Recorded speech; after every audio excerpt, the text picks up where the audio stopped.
Hi, and welcome to another episode of Nursing Your Way to Wealth, where a mental health nurse and an accountant talk about wealth creation, personal development, and financial independence in the UK to help you live the life you deserve. Hello and welcome back to another episode of Nursing Your Way to Wealth. We've got Alex and I here again. Today, we're going to talk about value in a monetary sense, perhaps in a sense of time, energy as well. We're also going to touch a bit on cost versus benefits. We'll bring in some real world examples that both Alex and I have, and things that we've found easy, things that we've struggled with. And we're also going to talk a little bit about spending decisions and how our brains rationalize things, how we deal with perhaps impulsive behavior around spending. And really, we're just going to have those as points, and we'll really see where it takes us. So, in terms of the word value, it means, I think, different things to different people.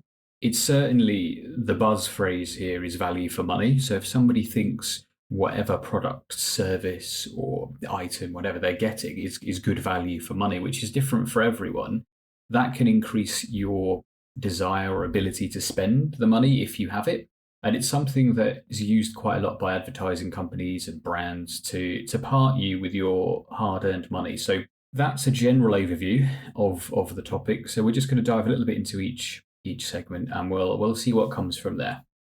Yeah, hi everybody. I think this is a really interesting topic, and I'm really keen to pick your brains, Alex, on how your brain kind of works during some of these decisions. But I mean, just kicking off from a value perspective and the way I personally make decisions on a purchase, I think I've definitely noticed it change over time. I think when I was, and it's probably similar for everybody, you finish university and you start getting your first jobs, and a lot of your purchases, I think there's a lot of aspirational marketing and advertisements around you, and you want to be. My aspiration, certainly in my early 20s, was to have the latest, um, you know, buy everything I could from Charles Tyrwhitt to look like a city banker, basically. And I used to like pouring through their catalogue and aspiring to have their shirts and suits. And I've almost flipped complete the other way now, where and probably, to be honest, for the last good 5 to 10 years, I almost feel a bit guilty when I spend money on things. So I obviously have to spend the essentials. I get the train to work, and I have, clothes which I'm very careful about spending my money on, but you need them. But I'm so obsessive almost, to a point of trying to invest as much as I possibly can to buy myself financial freedom, that I certainly feel myself guilty over if there's a cup of coffee at the weekend, or um, even as we were just mentioning before our episode, I can sometimes feel a bit guilty about perhaps taking the tube rather than walking when I'm in central London, just to save, the £2.50 or £3, whatever it is at rush hour. So yeah, I'd be keen to hear your side, and if you've had a similar, how you feel with purchasing and making some of your decisions. Yeah, sure. So I've been through, I think, a similar kind of phase with that. So I've been in my early 20s. I was very much all the money I have is there for me to spend. I lived at home with my mum at the time, and I was just spending money like water. I'd never have anything left. I had no bills. She kindly didn't charge me anything initially, and I just I think I earned about £900 a month or something like that. And very often at the end of the next month, I would have zero left. And that's something that's really changed. And when I think about value back then, it was as many things as I could get in my possession. And now when I think about value, it's buying something that I'll truly enjoy, that I'll get a long use out of, kind of buy it for life type thing, or something that's just interesting, mechanically interesting, can be fixed, or is outside of the general consumable type things. I mean, even if we're thinking like general household stuff, I've been known, to my wife's annoyance, to buy things like 5 liters of shower gel, 5 liters of washing up liquid, because I can buy it once and then I don't have to think about it for 6 months, 8 months. And it's again removing some decisions there. But in terms of everyday value, I mean, just thinking about your analogy, Alex, of tubes and the cost there to get you from A to B, I think I would think about how much time it would save you. So if £2.80, £3 or whatever is going to save you half an hour, I'd do it 100% without thinking. If it's going to save you 5 minutes, that's a different story. So in one scenario, your hourly rate's much, much higher than the other. It would be different for me as well if I was physically tired and I didn't feel like I could do the walk or put the effort in there. I had a low energy, perhaps I'm under caffeinated, and I think it would take too much out of me. Again, I'd lean towards paying for it. Another thing that I'd just like to get your thoughts on is, say it's not a lovely June summer's day and it's winter, it's dark, it's cold, and it's raining. Are you more likely to hop on the tube or to walk? Yeah, that's some interesting points, and I think about the whole hourly rate, and and I earn enough so that I'd probably save on average, I would say between probably about 15 minutes is my time saving, and for £283. But my overground train is £18, which is I find insulting, and so it's partly almost a spite against the rail system. But for me, I love to walk, and I find I can listen to audiobooks whilst I'm walking a lot better than when I can on a tube. And so I get the benefit in terms of I'm still being productive essentially with that time.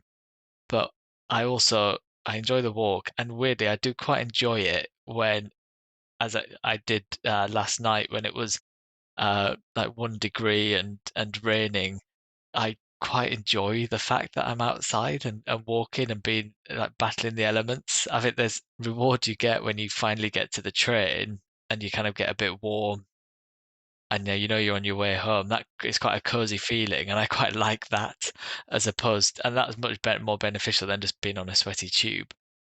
So I and also within the context of my walk, my walk takes me about 45 minutes, and it would take me about half an hour if I then added the tube in there. So I'm still having to walk a fair amount from my office from the tube stop. So that's kind of how I rationalize it myself. But it's just one thing that just crossed my mind every time I do it. I always just think, am I being stupid? But then I look at, well, what's the opportunity cost with that money? And if I, in theory, could invest that money at 8% a year for however many years, what does that earn? But for me, the decision, the value I get from not spending that is some extra fresh air, having been cooped up in an office all day, a nice cozy feeling at the end when I'm kind of on my way home, plus some additional exercise. I mean, when I'm in the office, if I walk both ways, I'm averaging about 14,000 steps. So I feel pretty good for achieving that bit of exercise as well. So a lot of factors going into this the decision to pay for the Waterloo and City line. Yeah, I think it's individual, isn't it? And if you like walking, it's a different story. If you just simply don't have any money, you have no option but to walk, and you just hope your shoes kind of hold out. But I was doing a quick bit of maths whilst you were talking, and if you were to say get the tube 10 days out of your average working month, which is probably about what, half of the working month, maybe. And these are rough kind of calculations. If you left that for 10 years at 8%, and you added a similar amount kind of each month, you'd have £5,000, 5,128 at the end of 5 years. But I think if you did that maths for every decision you ever made, you wouldn't spend anything. You'd live probably in a tent in the woods somewhere, and I think you'd be absolutely miserable, and your mental health would really suffer. So we're not advocating that whatsoever. I think money's a tool. It's there to be spent to make your life easier, for sure. I'd have probably a rule there for me. I would walk if it was not raining, and I would get the tube or the trains if it was raining. I think the exercise is obviously a really beneficial thing for your cardiovascular health, and also the time that you can listen to books, perhaps podcasts like this. I mean, hello, if you're walking home from your job. And it's something that I think is individualized. to everyone. I mean, it's no secret, we've talked about it before, but I really like a good espresso and good coffee, and I'll go out of my way to get a good one. And so I've got a couple of really good coffee shops locally to me here, and some of them they're not easy to park close by. They don't have drive-throughs or anything like that. They're independent coffee shops. But when I'm in the area, I'll make it part of my day to go out of my way to go there, and they range from £2.60 to £2.80, £3, something like that. And it literally takes me probably 5 minutes in the door to out the door, to buying it, having it made, to drinking it, to leaving again. That's quite a lot if you think about it from an hourly rate, but I really enjoy that. And sometimes I meet different people in the coffee shop. Last time I went, I spoke to an elderly gentleman, I think he was 75 or something, for about half an hour, which I hadn't planned to do. And he told me something new about, weirdly, the village I live in, and the local town that we live close to, that I never knew. And that's an extra benefit that perhaps I wouldn't have got from something like that. But I'm thinking that from a wider perspective, you do need value for money for things. And I think you can put this framework into everything that you do. So I know Alex and I, before, we've spoken about working out your true hourly rate in terms of how much you earn per hour. So you take your salary, divide it by how many hours you work, plus your commuting time, plus any costs that you have to complete your job. And then you'll work out what your true hourly rate is, and you can divide that up. I mean, if the tube takes you, I don't know, 5 minutes to earn, half an hour to earn, an hour to earn, hopefully not, but maybe, you can then decide, is my time worth that? Is me working for this much time, is that then worth spending that money on a tube or an espresso or, I don't know, a suit from somewhere, or whatever it is you're contemplating on buying? So I think it's really thinking about it from your own unique perspective. I mean, we can sit here and we can talk about broad topics, high level things. Only you, as the listener, and Alex and I as well, separately, can think about how it affects you and your life and what benefit you'll get from that. And I think there's limits with things. I think going from, say, as an example, and I think Alex, I'll be interested to hear your thoughts on it. Going from not having a dishwasher to having a dishwasher is something that was really beneficial for me, but I don't buy the world's most expensive, fanciest dishwasher tablets or powder for it. I just get whatever basic stuff I can get in the supermarket, and away we go. But it does provide me an awful lot of value. And I've never honestly worked out how much it costs in electricity, water, time, etc. I just know I put stuff in and it comes out clean, and that's got a massive time save for me. So that's something I really benefit, and it's something that I would replace tomorrow if it broke today. Yeah, I think you've hit the nail on the head, really. It's all about value and value to you, and it's individual. And I'm, for example, in our house, we when we first bought our house, we invested quite a lot of money in our crockery and our knives and forks and nice wine glasses. And part of the reason for that is I enjoy cooking. We both like to eat.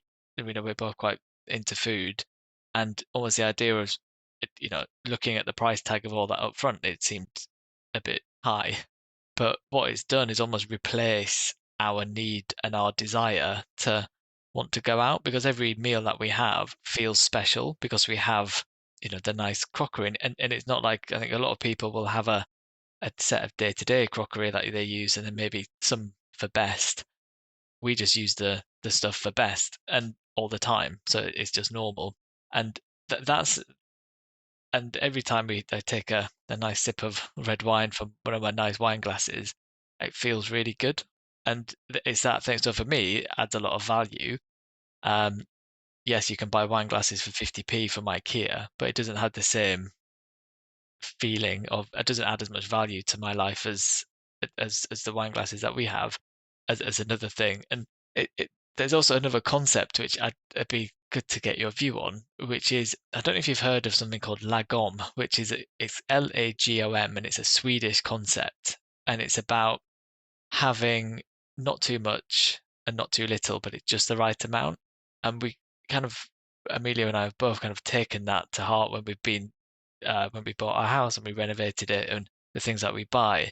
And it's that thing of you don't really need tons and tons of everything in an excess. It's about just having the right things that's just right for you.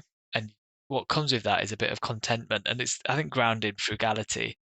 And it's, basically trying to get you to not overspend or not overconsume for the sake of consumption, but you find your possessions that really add value to you and you treasure them and they last a long time. And what you do is then you take away a lot of that nagging need to always be wanting to upgrade or, oh well, these are only the cheap stuff and I'll get the better stuff later on.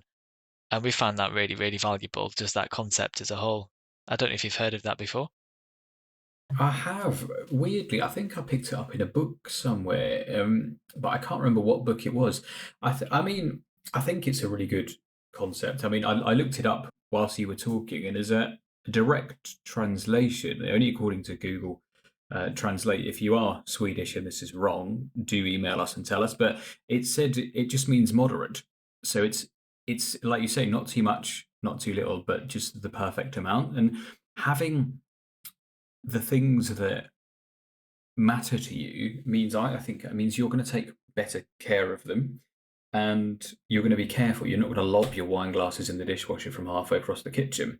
You're going to probably gently place it in because I think what I got from what you said was you have a real sense of occasion, which actually you bring probably each evening that you cook. And then if you're enjoying that so much, that's a really lovely image, by the way, of you really enjoying the food that you make in a lovely surrounding. That's mostly what you get from restaurants. You get things that perhaps you are difficult to cook or things that you couldn't easily replicate yourself in a surrounding you couldn't replicate yourself without any of the work. And that's obviously got its own value. It's obviously got costs and it's got benefits as well. So just another thing around that, if you mentioned that buying all your crockery and etc. was really expensive. Not really expensive, those are my words, not yours, but it costs quite a lot if you think about it. If you then divide that up and you use it minimum twice a day, breakfast and dinner, or even just once a day, if you divide the cost by how many times the items get used, you're probably down to, well, hopefully pennies per use, unless it's ridiculously expensive. But I mean, even then, if you keep it for the remainder of your life, probably, hopefully, if you wrap it up, look after them, it won't end up costing you a lot per use. So it's a concept I've used quite a lot, which is also known as man maths, to make something that's expensive seem cheap by dividing the total cost by how many times you use it. And then really it tricks your brain into thinking actually this isn't as expensive or quite as bad as it needs to be. And it's just something that I've used to good effect. I'm currently trying to do the same thing with a home espresso machine and grinder, but I haven't quite managed it myself to kind of get through that. But I wonder if everyone does this, because I think you and I both talked today about us thinking similarly to it, but I wonder if it's the same for the whole population, or is it just, it can't just be us, right?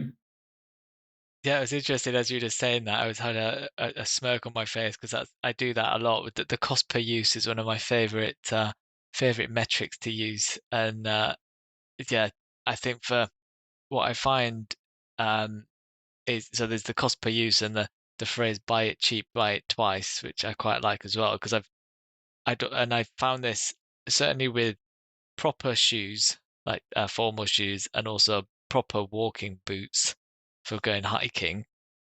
You genuinely do get what you pay for, and you can like my hiking boots well, I've had them for years and they are still absolutely solid. My formal shoes I've had for nearly 10 years now and still look and feel amazing, albeit I don't use them as much now.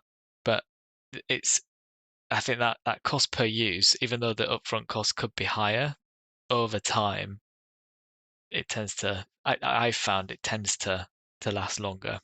Certainly for big like things like shoes, definitely applies. Yeah, I think there's the famous boots theory, isn't there?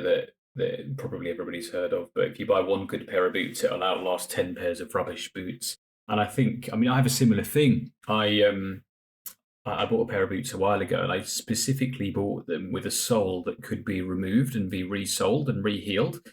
And I bought the best quality, like upper material I could. And I've had them resold once. I've probably owned them 11, 12 years, something like that. I had them resold once for a minimal cost. I think it was £25 or something. And they're honestly as good as the day I bought them. So I put that into nearly everything in life. If I can get a good quality item that I know will last, and it's much less expensive than buying the same item loads and loads of times.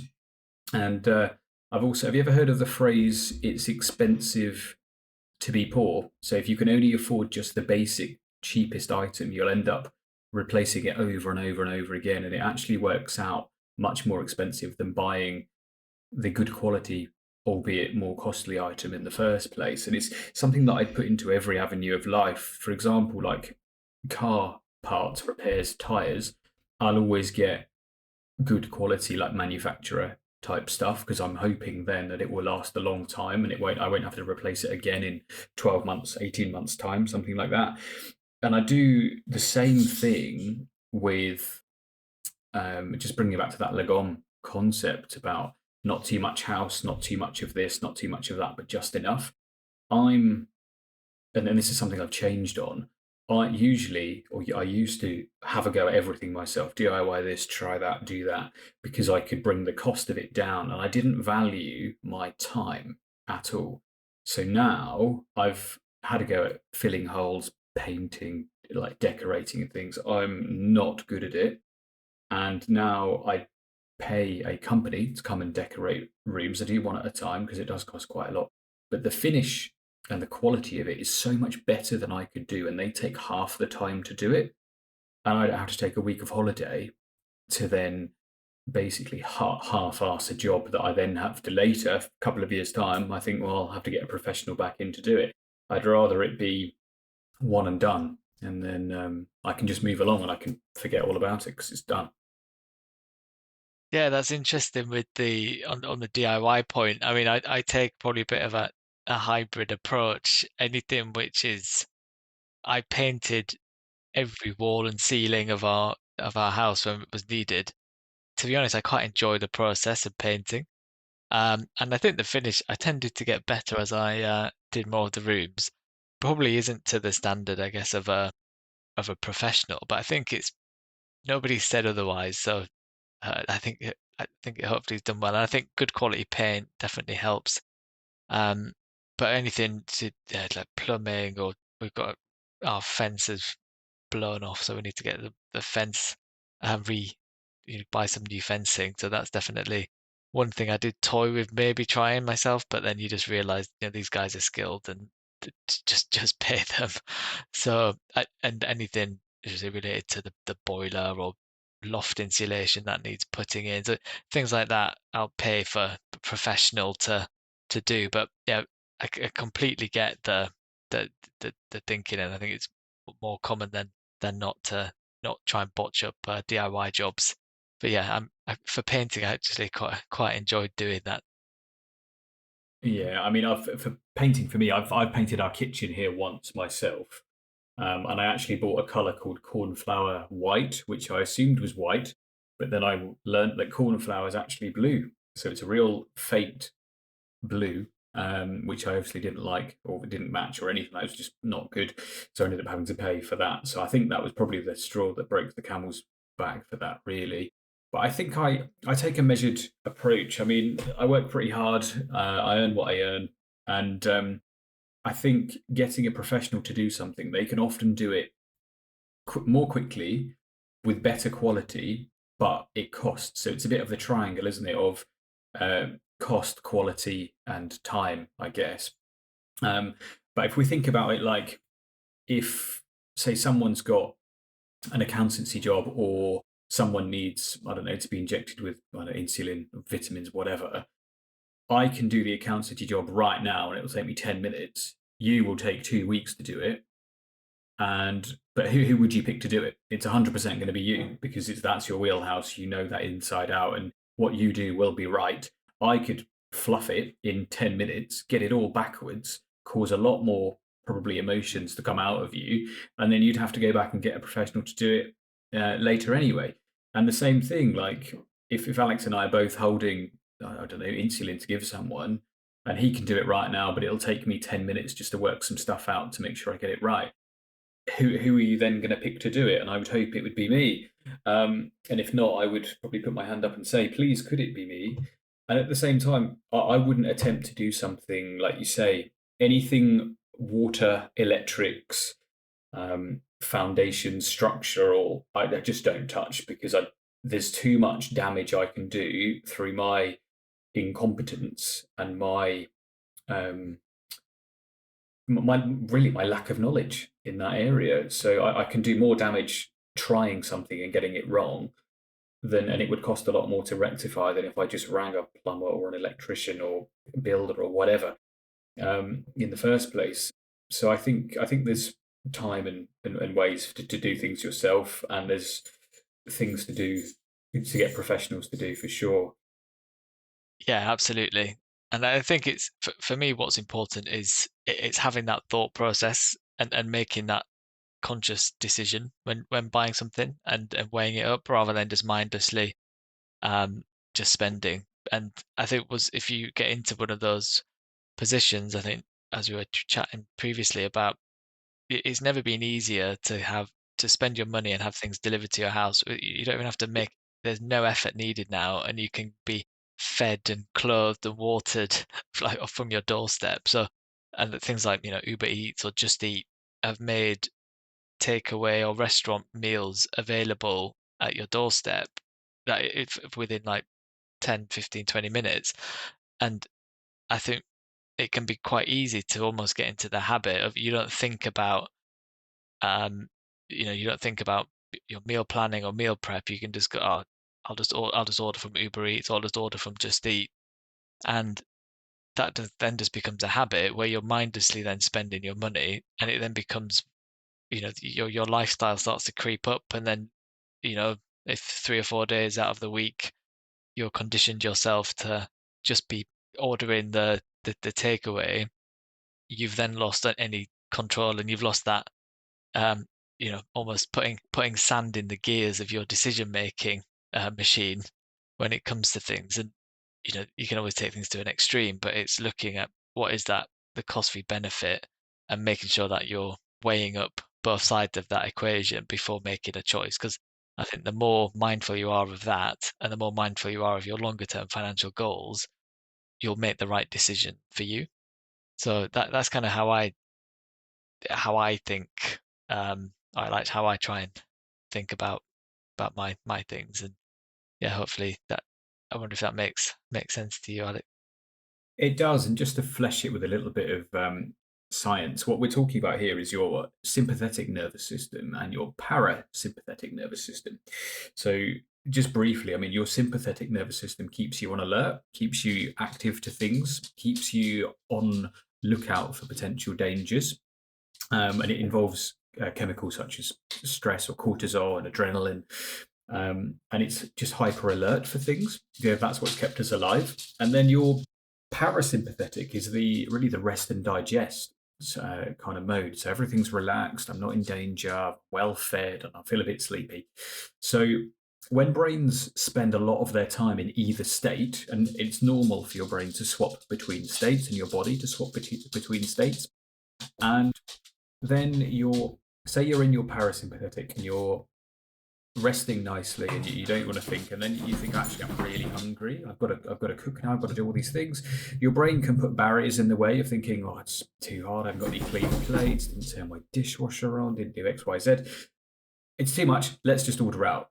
And that's why having an app on your phone, like we say, like to just deliver food to your door in probably less than half an hour, depending on where you live, it removes all of that strain and stress that your brain is under, and then your brain can go back to being relaxed and being sleepy and not using up any energy. And that's always your brain's preferential state, because then if that's the mode you're in, you can live a really long time because nothing's difficult, got loads of energy stored. So I don't need to rush or do anything difficult. So brains, I think, naturally go back to that kind of state, which is why impulse purchases happen and why they're really hard to combat. We've discussed a bit about impulse purchases, and I'm a big fan of waiting 24 hours before making any big kind of purchases, and you can set your own monetary limit on whatever big means to you. And it's something that can be impacted by certainly our moods, how tired we are, how awake we are, how caffeinated we are, generally how we're emotionally feeling at the time. I've certainly been guilty of it where I've been somewhere and I've thought, I just want to be out of here. I just want to be home. I'm just going to stop what I'm doing and I'm done. I'll just go. Because that's something where your brain is telling you, you just don't want to be here. I just want to be somewhere else. Get me out of this stressful state. And that's why advertising works. And if you think about something, there's a problem in your life, a pain point, and then your brain will think, I just don't want to deal with this. I know this new shiny object will solve that problem, hopefully forever. So it'll give you all of these signals to buy whatever that may be. Because we're susceptible to advertising visually, auditory, we hear them, see them as well as we're going around, and we get recommendations from people as well. And the more that happens, the more we're susceptible to that. When we then come across a problem, our brains are very likely to problem solve that and think, oh, Alex told me about this thing that I could do. That would solve that cooking problem that I'm having. I'll just order from somewhere else. And that's where, as well, introductory offers come in, and they appear to make things really good value. But then again, it sets you on this path of continually rest and digest for your brain and body, and then it makes doing difficult things way harder than it needs to be. Hopefully, does that make sense? Yeah, it does. And I think when you almost start to put it into the context of this is your brain going through a process and it has these mechanisms in place, and this is why I'm doing what I'm doing. It's fascinating actually.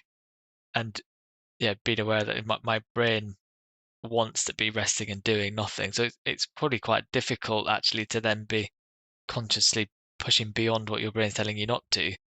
And I think exactly as you mentioned just on the advertising and there's so much science and it's so clever how they can convince you, but it's taking away that pain. I've never fully respected that before, but it really does.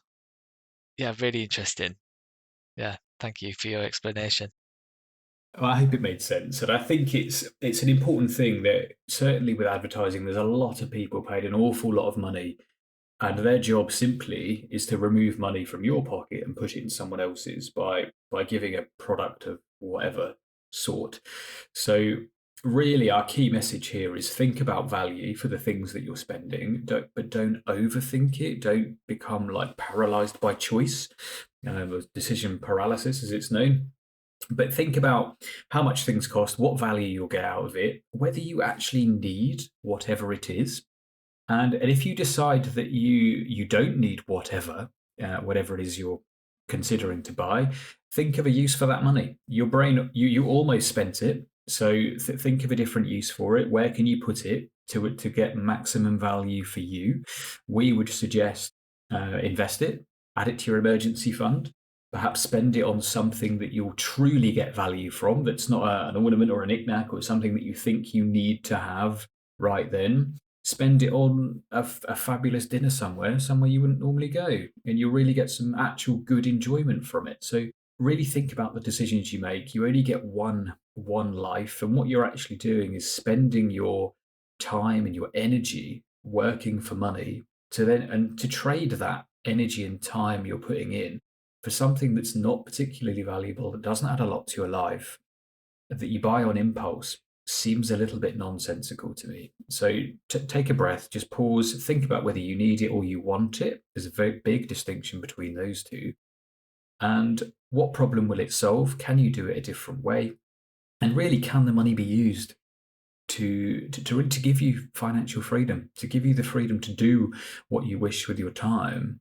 I think is the ultimate way, certainly for me, to spend money. So yeah, I think we've covered it. Alex, is there anything else you're thinking about, you want to bring in, or something else that we haven't discussed that you thought about in the beginning?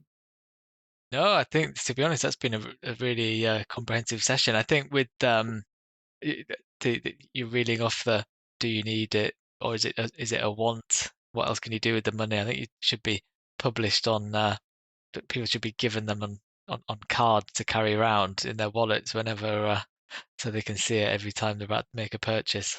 Print it on your bank card. Yeah, that's it. Before you tap it somewhere, you have to go through this thing. I think a lot of stuff will get left at checkouts if that's the thing. I mean, I go through this every day with the espresso machine I want to buy. I mean, the setup I'd like probably is going to cost about £1,300, which I know is an eye-watering amount of money, and I've done a lot of research kind of into it. But then I figure it will last me, I'm hoping, 10 years minimum. So if I divide that up, I mean, what is it, £130 per year? I'm talking myself into it here.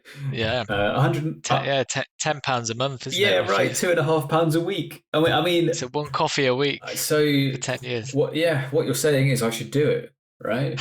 And that's the kind of thing that I go through on a daily basis, and that's really the crux of this episode. So I think if you get a lot of value from it and you can justify it and you can afford it without going into debt, we're all for enjoying life, but we're always about thinking about the intentions you want to get from it as well. So hopefully that's been helpful. Hopefully you've enjoyed it. Alex, anything else before we properly close? No, that's been an excellent episode. Lovely. All right then. Thank you guys for listening, and we'll see you next time. None of what we discuss on the show is to be considered financial or health advice, and we recommend you always do your own research or consult an independent financial advisor or a doctor when making your financial or health decisions.